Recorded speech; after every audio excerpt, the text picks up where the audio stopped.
മുലതട്ടി ഒരുത്തനെ കൊന്നിട്ട് ഒളിവിൽ പോയി ഏതു മാളത്തിൽ ഒളിക്കാമെന്നാണ് ഇവള് വിചാരിച്ചിരിക്കുന്നത്. ഇവളൊരു ലീഗ് പ്രവർത്തകയായതുകൊണ്ടും ഇവള് തട്ടമിട്ട് ആടിക്കളിച്ചതുകൊണ്ടും മുസ്ലിം കമ്മ്യൂണിറ്റി ഇവളെ ഏറ്റെടുക്കുമെന്ന് ഇവള് വിചാരിച്ചോ? എന്തായിരുന്നാലും പഴയതിൽ നിന്നു വ്യത്യസ്തമായി ഈ വിഷയത്തിൽ എല്ലാ മുസ്ലിം പുരോഹിതന്മാരുടെയും അഭിപ്രായം വന്നു കഴിഞ്ഞു. അവരാരും ഇവളെ സപ്പോർട്ട് ചെയ്ത് വന്നിട്ടില്ല. തന്നെയുമല്ല, ഇത്തരം റീൽസോളികളെ അവര് നിൽക്കുന്നിടത്ത് ചെന്നു ബലാത്കാരം ചെയ്യണം എന്നുവരെ സമൂഹ മാധ്യമങ്ങളിൽ പ്രതികരണങ്ങൾ വരുവാണ്. കാരണം 6 മാസമായി സെക്സ് കിട്ടുന്നില്ല. കെട്ടിയോനാണെങ്കിൽ മുലമുട്ടിയുള്ള മരണത്തിൽ നിന്നും തലനാരിഴയ്ക്ക് രക്ഷപ്പെടുകയും ചെയ്തു 6 മാസം മുമ്പ്. അതുകൊണ്ട് ഇവളുടെ സെക്ഷൽ ഫ്രസ്ട്രേഷൻസ് ആണ് ഇവള ഒരച്ച് തീർക്കുന്നത് എന്ന് അരിയാഹാരം കഴിക്കേണ്ട ശ്വാസോച്ഛ്വാസമുള്ള എല്ലാ മനുഷ്യനും മനസ്സിലാകും. അത് അവൾ 1 ഇഞ്ച് പോലും മാറാതെ ആദ്യം ഇടത് സൈഡിൽ പിടിച്ചെടുക്കുന്നു. പിന്നീട് അവളുടെ കടി അങ്ങോട്ട് മാറുന്നില്ല.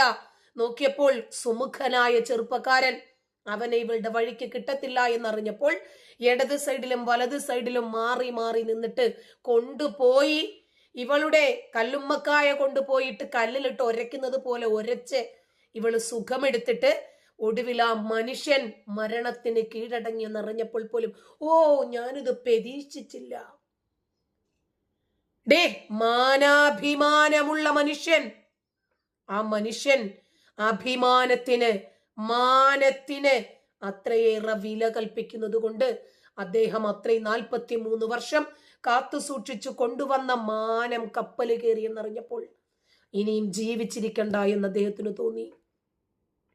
പക്ഷേ നിന്നെ പോലെയുള്ളവളുടെ തന്തമാരുടെ മക്കളായിരുന്നു അതെങ്കിൽ നിന്നെയും കൂടി ആസിഡ് ഒഴിച്ചിട്ടേ പോകുമായിരുന്നുള്ളൂ. വീറും വാശിയുമുള്ള ചെറുപ്പക്കാരനായിരുന്നെങ്കിൽ. മറിച്ച് തൊലിക്കട്ടിയും മനക്കട്ടിയും ഇല്ലാത്തത് കൊണ്ട് നാളെ മുതൽ താൻ കേൾക്കേണ്ടി വരുന്ന പരിഹാസങ്ങൾ, തന്നിൽ നിന്നും അകന്നു പോകുന്ന കുടുംബാംഗങ്ങൾ, തന്നെ ക്ഷണിക്കാതെ പോകുന്ന, തന്നെ കണ്ടിട്ട് മിണ്ടാതെ പോകുന്ന കുടുംബത്തിലെ പെൺകുട്ടികൾ, ബന്ധുമിത്രാദികൾ തന്റെ സുഹൃത്തുക്കളെ അഭിസംബോധന ചെയ്യുന്നത് എങ്ങനെയാണ് സമൂഹത്തെ അഭിമുഖീകരിക്കുന്നത് എന്നിങ്ങനെ ആ മരണത്തിന് തൊട്ടു മുമ്പുള്ള നിമിഷങ്ങളിൽ ആ മനുഷ്യന്റെ മാനസിക വ്യാപാരങ്ങളിൽ വന്നു പോയിട്ടുള്ള ചിന്തകൾ എന്തൊക്കെയാണ് എന്ന് ഒരു സാധാരണ മനുഷ്യന് ചിന്തിച്ചാൽ മനസ്സിലാകുന്ന സംഗതിയാണ്. എന്നിട്ട് അവള് പ്രതീക്ഷിച്ചില്ലാന്ന് പിന്നെ എന്തുവാണ് ഈ പ്രതീക്ഷിച്ചത്? നീ കൊണ്ടുപോയി മുലയൊരച്ചിട്ട് അതിന്റെ വീഡിയോ പിടിച്ച് റീൽസാക്കി പണമാക്കുന്നത് പോലെ കാമഭ്രാന്തു മറ്റുള്ളവന്റെ തലയിലേക്ക് കെട്ടിവെച്ചിട്ട് അവന്റെ മേലെ ചെന്ന് വീണ് പണമുണ്ടാക്കുന്നത് പോലെയാണ് എല്ലാവരും എന്ന് നീ വിചാരിച്ചു പോയോ? ഇവളെ പോലെയുള്ള പെണ്ണുങ്ങൾ കാരണം നമ്മുടെ ഗതാഗത വകുപ്പ് സംവിധാനങ്ങൾ, മന്ത്രിമാരൊക്കെ കൂടുതൽ കാര്യങ്ങൾ ചിന്തിക്കേണ്ടിയിരിക്കുന്നു. ബസ്സിന് എന്തായിരുന്നാലും 2 ഡോർ ഉണ്ടല്ലോ. ഒരു ഡോറ് ജെൻസ് ഓൺലി ആക്കുക, ഒരു ഡോറ് ലേഡീസ് ഓൺലി ആക്കുക. ഇവിടുത്തെ ആണുങ്ങൾക്ക് മനസമാധാനത്തോടു കൂടി യാത്ര ചെയ്യണമല്ലോ. എല്ലാവർക്കും ഇപ്പൊ സ്കൂട്ടറും ബൈക്കും കാറും ഒന്നും ഉണ്ടാക്കണമെന്ന് നിർബന്ധമില്ലല്ലോ. ദൂരയാത്രയ്ക്ക് എല്ലാവരും, ഒരു പക്ഷേ മൾട്ടി ഫെസിലിറ്റീസ് ഉള്ള ആളുകൾ പോലും KSRTC ബസ്സിനെയും അതുപോലെ സ്വകാര്യ ബസ്സിനെയും ഒക്കെ ആശ്രയിക്കുന്ന ആളുകളുണ്ട്. അതല്ലെങ്കിൽ എല്ലാ സീറ്റുകളിലും നിങ്ങൾ മുൾക്കിരീടം വെച്ചു കൊടുക്കുവോ? പലകകളും കാർഡ്ബോർഡും കൊണ്ട് നിറയുമോ ബസ്സുകൾ? ഇതുപോലെയുള്ള കാമഭ്രാന്തികൾ ഉണ്ടെങ്കിൽ ആളുകൾക്ക് യാത്ര ചെയ്യാതിരിക്കാൻ പറ്റുമോ? യാത്ര ചെയ്തല്ലേ പറ്റൂ. അതുകൊണ്ട് ഇനിയും ഇതുപോലെയുള്ള ഇരകൾ ഉണ്ടാകാതിരിക്കാൻ, ഒരുപാട് ദീപക്കുമാരുടെ ജീവൻ പോകാതിരിക്കണമെങ്കിൽ ശക്തമായ രൂപത്തിൽ ഇതിനൊരു സംവിധാനം ഉണ്ടായേ തീരൂ. ഞാൻ ഇതിനകത്ത് വർഗീയത കയറ്റുന്നതല്ല. ഞാൻ നിങ്ങൾക്ക് മനസ്സിലാകാൻ വേണ്ടിയിട്ട് ഒരു കാര്യം ചോദിക്കട്ടെ. മരിച്ച ആളിന്റെ പേര് ദീപക്. ആ ദീപക്കിന് പകരം തൽക്കാലം മരിച്ച ആളെ നിങ്ങൾ റഫീഖ് എന്നെടുക്കൂ. ഓക്കെ, ഈ പെണ്ണിന്റെ പേരെന്താ? ഷിംജിത. ഷിംജിത എന്നതിന് പകരം രഞ്ജിത എന്നാക്കൂ. ഈ രഞ്ജിത എന്ന പെണ്ണ് റീൽസ് എടുക്കുന്നതിനു വേണ്ടിയാണ് ഇങ്ങനെ അമ്മിഞ്ഞ കൊണ്ടുപോയിട്ട് ഒരുത്തന്റെ കയ്യിൽ ഒരച്ചിട്ട് മാനാഭിമാനം ഭയന്ന് അവന്റെ ജീവൻ ഒടുക്കിയതെങ്കിൽ ഇന്ന് ഈ കേരളം ഏത് രൂപത്തിലാകുമായിരുന്നു ഈ വാർത്ത ചർച്ച ചെയ്യുന്നത്? അവള് സാധാരണഗതിയിൽ തട്ടമിട്ടിട്ടാണോ അവള് മറ്റു വീഡിയോകളൊക്കെ ചെയ്തിട്ടുള്ളതായിട്ട് നിങ്ങൾ കണ്ടത്? അല്ല.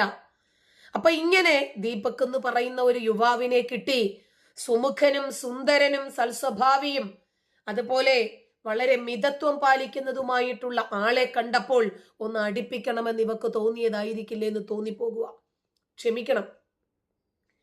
ഇവളെ പോലെയുള്ള കാമഭ്രാന്തമൂത്ത വള്ളി പൊട്ടിയ ആളുകൾ കാരണം എത്രയെത്ര സഹോദരങ്ങള്, എത്രയെത്ര പിതാക്കന്മാർ ഇനിയും ഇതുപോലെയുള്ള വലകളിൽ അകപ്പെടാൻ പോകുന്നു. ശേഷിക്കുന്ന ആളുകൾക്കെങ്കിലും അപമാന ഭാരമില്ലാതെ ഇവളുമാരുടെ അമ്മിഞ്ഞ ഒരക്കലിൽ നിന്നും രക്ഷപ്പെടണമെങ്കിൽ ഇവളുമാരെ അറസ്റ്റ് ചെയ്തല്ലേ മതിയാകൂ. ഇനി അറസ്റ്റ് ചെയ്ത് കഴിഞ്ഞാലും ഇതിന് കാര്യമായിട്ട് എന്തെങ്കിലും മികവുണ്ടാകുമെന്നൊന്നും ഞാൻ പ്രതീക്ഷിക്കുന്നില്ല. ക്ഷമിക്കണം, എൻ്റെ ഇത്രയും കാലത്തെ അനുഭവ പരിജ്ഞാനം കൊണ്ട് ഞാൻ പറയുന്നതാ. കാരണം ലീഗ് പ്രവർത്തകയാ. അവരിൽ ആരെങ്കിലും ഇതുവരെ എപ്പോഴെങ്കിലും പ്രതികരിച്ച് നിങ്ങൾ ആരെങ്കിലും എവിടെയെങ്കിലും കണ്ടോ? അപ്പൊ നമുക്ക് ആൺമക്കളുണ്ട്, സഹോദരന്മാരുണ്ട്, ഭർത്താവുണ്ട്. അതുകൊണ്ട് ഇവർക്കൊക്കെയാണ് നാളെ ഇങ്ങനെ ഒരു അനുഭവം വരുന്നതെങ്കിൽ അന്ന് പ്രതികരിക്കാൻ നിൽക്കാതെ ദീപകിനെ സഹോദരനായി എടുത്തിട്ട്, മകനായി എടുത്തിട്ട് ഇന്ന് നമ്മൾ ഈ വിഷയത്തിന് പ്രതികരിച്ചാൽ നാളെ ഇതുപോലെ നമുക്ക് പ്രതികരിക്കേണ്ടി വരില്ല. ഇതുപോലെയുള്ള കാമഭ്രാന്തികളെ മുള്ളുമുരിക്കൽ കൊണ്ടുപോയി കയറ്റിയിട്ട് ഒരയ്ക്കണം. ഇവള് ദുബായിക്ക് നാടുവിട്ടു എന്നാ കേട്ടത്. അവളെ പ്രൊട്ടക്ട് ചെയ്യാൻ ഇഷ്ടംപോലെ ആൾക്കാരുണ്ടാകുമെന്നേ. കാരണം അവള് തന്നെ ഒരു വീഡിയോയിൽ പറയുന്നുണ്ട്, പണമാണ് മുഖ്യം മക്കളെ, പണമുണ്ടാക്കണം. ആ പണത്തിന്റെ പവർ ഉണ്ടല്ലോ, നമ്മൾ വിചാരിക്കുന്ന ശ്രേണിയിൽ നമ്മളെ എത്തിക്കുമെന്ന് അവള് പറഞ്ഞത്. അതെ, അവള് വിചാരിച്ച വൈറലാകലുണ്ടല്ലോ, അവള് വിചാരിച്ചതിനേക്കാൾ എത്രയോ ഏറെ മുന്നോട്ട് പോയി. അവള് കുന്നിക്കുരുവോളം ആഗ്രഹിച്ചപ്പോൾ നമ്മള് കുന്നോളം വാരിക്കോരി നൽകി അവളെ വൈറലാക്കുകയും ചെയ്തു. ഇതുപോലെയുള്ള കാമഭ്രാന്തികളെ തളയ്ക്കേണ്ടതുണ്ട്. അവളെ അറസ്റ്റ് ചെയ്തു എന്ന് കേൾക്കുന്നുണ്ട്. ശരിയാണോ എന്നറിയില്ല. AI പുറത്തുവിട്ട ഇത് വിലങ്ങുമൊക്കെ ആയിട്ട് നിൽക്കുന്ന ഒരു വീഡിയോ ഒക്കെ പുറത്ത് വന്നിട്ട് നോക്കിക്കോ എന്താണ് ഇതിന്റെ വാസ്തവമെന്ന്. പാവപ്പെട്ട ഒരു പെൺകുട്ടി ബസ്സിൽ യാത്ര ചെയ്യായിരുന്നു. അപ്പോഴേക്ക് ഒരു ചേട്ടന്റെ കൈ അറിയാതെ കയറി ആ പെണ്ണിന്റെ ശരീരം തട്ടി. അറിയാതെ തട്ടിയപ്പോൾ ആ മനുഷ്യൻ അത് കണ്ട് ശ്രദ്ധിച്ച് മുന്നോട്ട് നീങ്ങി നിന്നു. അപ്പോൾ തട്ടൽ പിന്നെ കിട്ടാതായപ്പോൾ ചേച്ചി അങ്ങോട്ട് തട്ടാനായിട്ട് വെച്ചു കൊടുക്കുന്ന രംഗമാണ് ഇപ്പൊ കണ്ടുകൊണ്ടിരിക്കുന്നത്. അങ്ങോട്ട് കൊണ്ടുകയറി വെച്ചു കൊടുക്കുകയാണ്.